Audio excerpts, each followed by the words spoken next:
Bismillahirrahmanirrahim. Assalamualaikum warahmatullahi wabarakatuh. Baik, berjumpa lagi dengan saya Anwar Syukri Harahap di pelajaran usul fikih, tepatnya untuk anak kelas 8 MTS Muallimin Unifa Medan. Nah, saya pikir tidak usah perkenalan lagi karena anak-anak semua sudah mengenal saya. Oke. Nah, pada pelajaran usul fikih kali ini di kelas 8 ya, itu kita mulai dari halaman 16 atau Al-Qismus Tsani. Oke.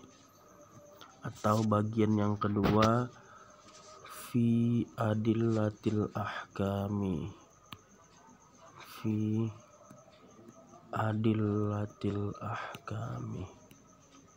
Oke, nanti dibuka kitabnya halaman 16, Al-Qismus Tsani fi adillatil ahkami.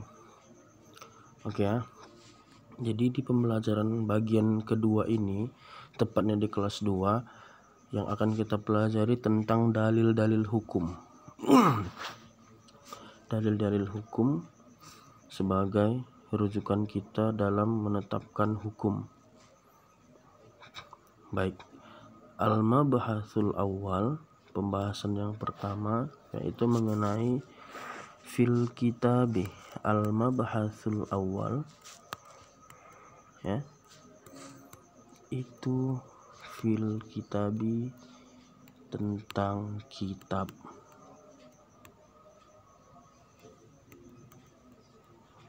Oke. Nah, di buku kalian tertera tulisan Al-Kitabu wal masdarul awal mim masadirit tasyri' al-islami.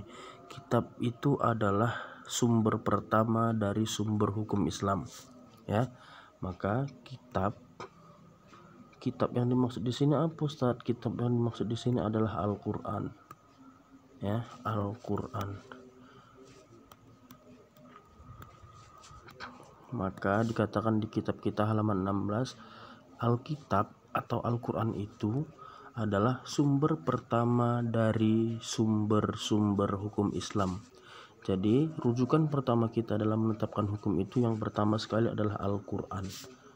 Baik, jika suatu ada masalah atau suatu permasalahan ya, maka kita harus merujuk kepada Al-Qur'an untuk menetapkan hukumnya. Kenapa, Ustaz? Karena Al-Qur'an itu sendiri ta'rifnya atau pengertiannya adalah sebagaimana yang di kitab kita, kitab Al-Usulu min Ilmil Usul karangan Syekh Muhammad Arsyad Thalib Lubis. Al-Kitabu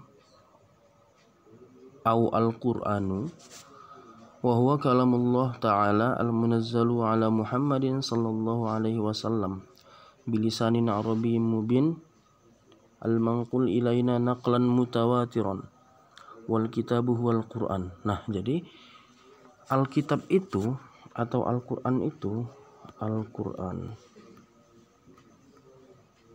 Nah, ini merupakan kalam Allah atau firman Allah atau perkataan Allah. Ya. Ini ciri yang pertamanya. Kemudian yang kedua cirinya adalah yang diturunkan kepada Nabi Muhammad,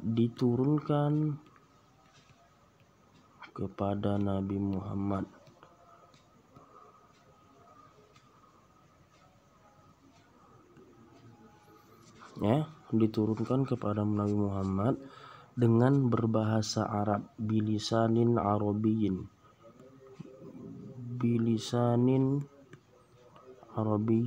dengan berbahasa Arab, dan sampai kepada kita manusia secara mutawatir,